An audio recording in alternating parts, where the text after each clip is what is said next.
Hello students, in previous class we discussed about the AGW, anthropogenic global warming. In that the components are or the factors which are contributing more warm or pollution to the atmosphere are fossil fuels, continuous emission from the industrial emission, deforestation, and now the next mining, establishing and nuclear power plants. Now the sixth point is melting of ice. Melting of ice. Methane, the trapped under the both the polar regions, North Pole and the South Pole, the trapped methane gas during the time of global warming, as the temperature is increasing, and due to the increasing of temperature, both the polar regions are melting, the ice, the glaciers and the thick ice accumulated there is melting, and the methane trapped there is releasing outside, and which is more poisonous or more powerful than carbon dioxide. Along with melting of ice, another 1/7 point is there, and that is the temperature, raising of temperature.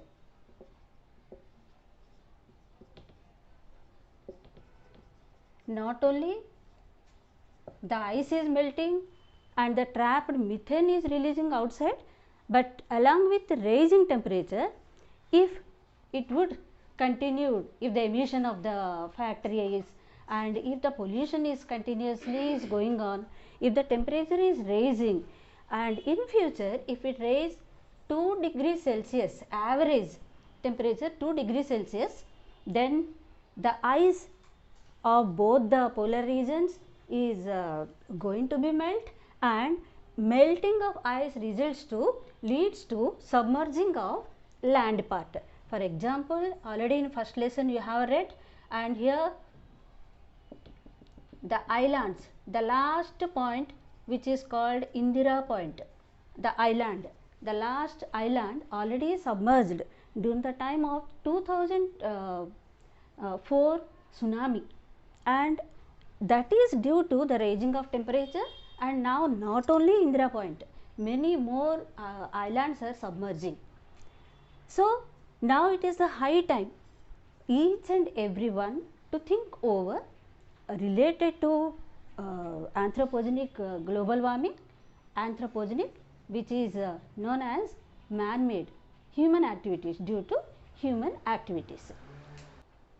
Let us go to AGW and climate change. AGW distribute the climatic patterns. The redistribution of climate disturbed a lot when the anthropogenic global warming increases.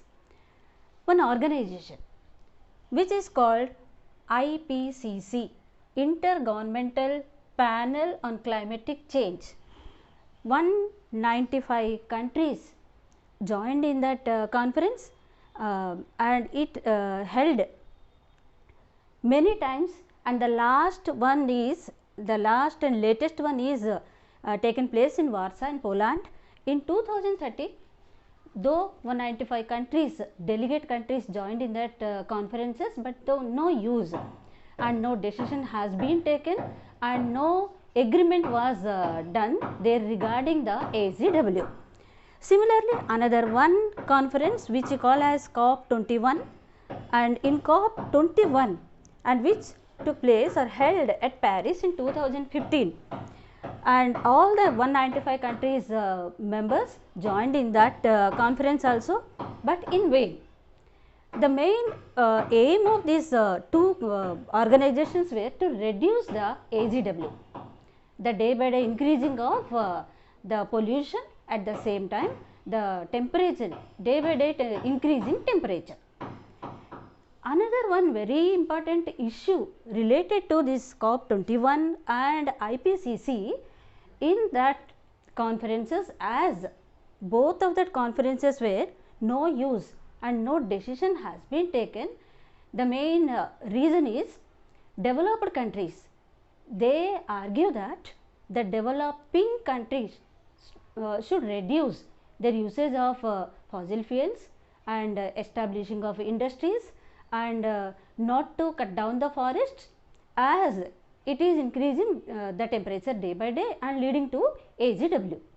Whereas the developing countries, they argue that the developed country already have developed and now it is asking the developing countries to cut down all those uses, unless and until either if you will see for establishing of companies and if it is industries or any kind of development, we need the forest, we need the fossil fuels, we need the different kind of things which related to the natural resources.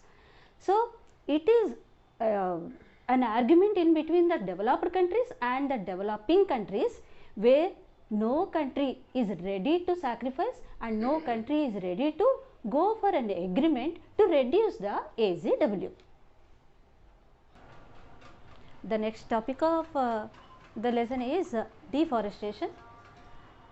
Deforestation is cutting down the trees indiscriminately, without the second thought, without thinking about the others. Its result, if we will go on cutting the trees, then it results lowering the green cover. In future, we may not see the forest, and only we would read only in the books that once upon a time there used to be forests. So if you go on cut the forest, then it lowers the green cover. Its second effect is affects the ecological balance. Ecological balance, that means harmonious coexistence, living together, or you can say unity in diversity. By maintaining the balance, we have to live in the atmosphere, in the environment with all together. Third one, reduces the probability of rain. And we in water cycle, we have read how the forests are very useful and how it is cause precipitation.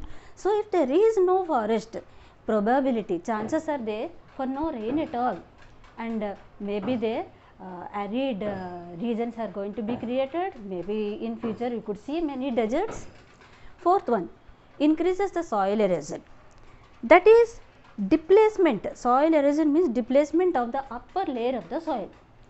If the soil erosion, if due to the cutting of forest, if there is no trees continuously, then we there it can place the soil erosion, and if the soil erosion takes place, then usually particularly in coastal areas, and those coastal areas may be depleted into the seas and oceans, and in future there may be submerging of those parts.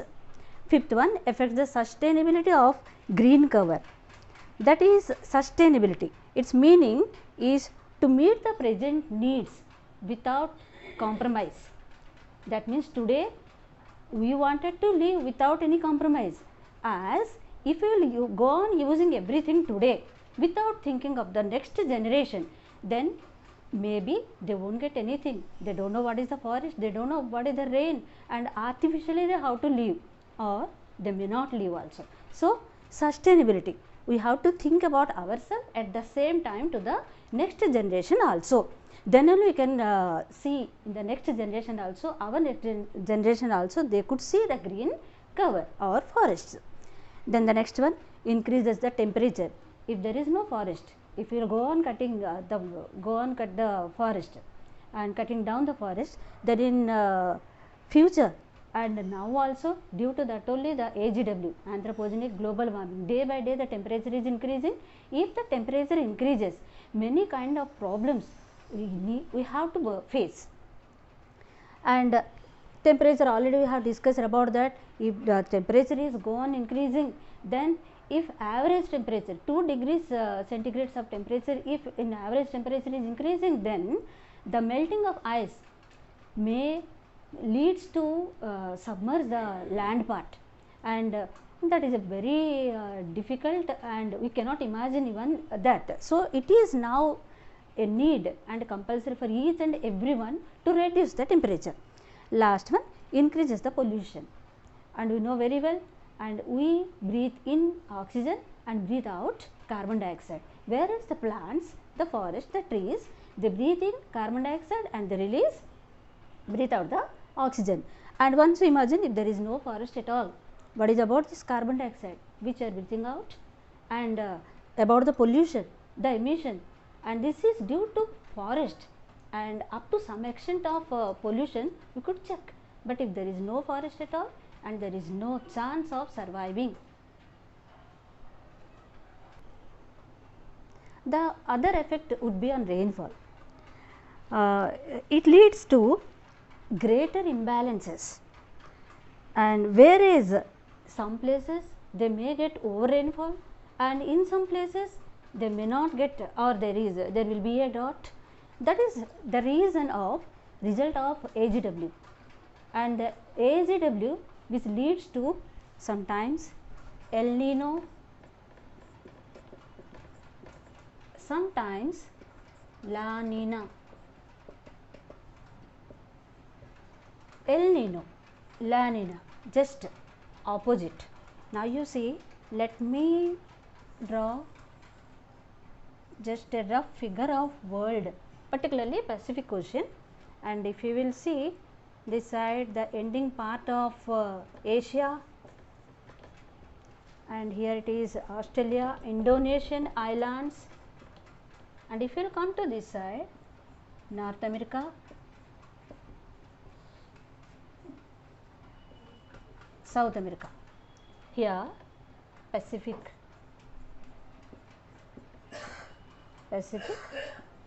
Ocean. Continuous increasing in temperature leads to heat of the water part, particularly the huge water of Pacific Ocean. And here when the evaporation starts in Pacific Ocean, and naturally we know the pressure belts, and here a low pressure belt is going to create, and whatever the southwest monsoons, usually they comes from west, southwest of what is that, towards the Asian parts of the countries. Instead of raining here, they pass towards the Pacific Ocean and then towards the other countries, towards the North America and South America, and here they will get over rainfall, and that we call as La Nina. And here also over rainfall, abundant of rainfall, that is called La Nina. Whereas here in this part, instead of during the time of June month or rainy season in southwest monsoon, instead of normal rainfall, here it may be a very less rainfall, a low rainfall creates drought and no crop. So this situation is called, this condition is called El Nino. El Nino, La Nino. So whenever the southwest monsoon winds, they passes towards the Pacific Ocean due to the temperature ranges and the evaporation continuously has taken place here, and these monsoon winds passes towards the other countries, and sometimes it may happen the next period, it is not permanent, next period maybe the northeast monsoon pass towards the Pacific, and here it is La Nina and here it may be El Nino.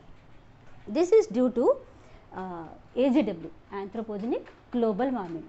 Anyhow, hence it is a deadly need today to think over the pollution or the emission of the industries, about the human made effects towards the atmosphere and towards the next generation. By keeping in mind for the next generation and for our to live a pleasant life, we have to check the pollution, we have to think about to reduce the AGW. Thank you.